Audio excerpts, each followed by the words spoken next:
consider what we can do in terms of that we are getting in an economic war. I mean, that we should understand that it's not just from our side imposing sanctions on Russia. There will be response. And I think it's very realistic that we are not talking about reducing our consumption of gas from Russia. It's very realistic that Russia is going to shut down the gas supply for Europe.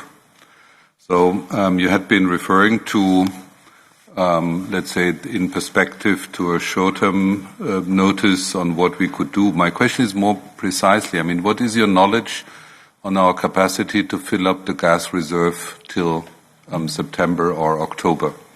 I think that's of utmost importance because the difficulties will occur in the next winter. So what is the potential? Secondly, my question would be in terms of the gas package, let's call it that way.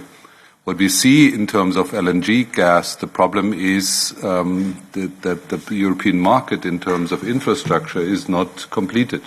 The biggest potential to get LNG on land is in Spain, but we don't have connections from Spain to the rest of Europe. So that would directly affect in perspective, in the midterm perspective, the gas package. A question related to that, although not so pressing, in the gas package is also nothing mentioned about the infrastructure for hydrogen, because the idea is to refurbish hydrogen gas infrastructure for hydrogen. And I think there's a growing worry in some member states that the IPSA is so basically this kind of giving leverage to some member states and private investors for electrolyzers in some member states won't be an answer for all the other member states, because if they're not connected to a refurbished gas or hydrogen infrastructure, they won't have it in due time. So my questions are, as I said, what is really in short notice something you would believe it's helpful in terms of building up a gas reserve? And secondly, what are the implications for the gas package? And thirdly, what do you envisage in terms of we really want to build up hydrogen as to substitute carbon in combustion processes? Wouldn't we need something like a hydrogen backbone instead? This spotted kind of big member states financed IPSAs building up regionally hydrogen production, but not being an answer for the rest of the member states. Thank you very much. Thank you so much, Mr. Dan Nica, the coordinator of SND. Mulțumesc, domnule președinte, doamna comisar, bună ziua.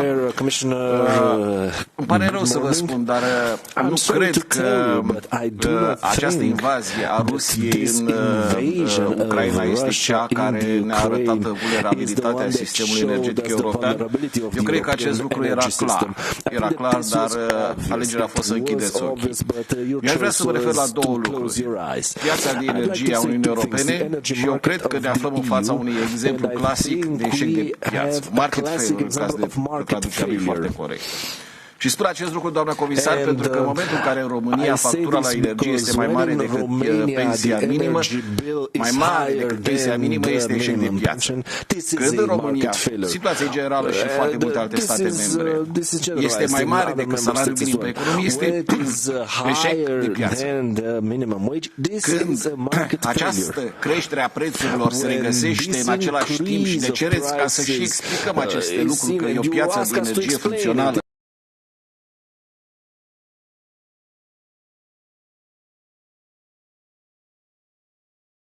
яка у нас територіальна оборона, і навіть коли є постріли, ви можете запитати наших людей, наших жіночок, чоловіків, що, наприклад, вам хочеться поїсти або попити, і навіть під обстрілами вам завжди винесуть води, винесуть їжу.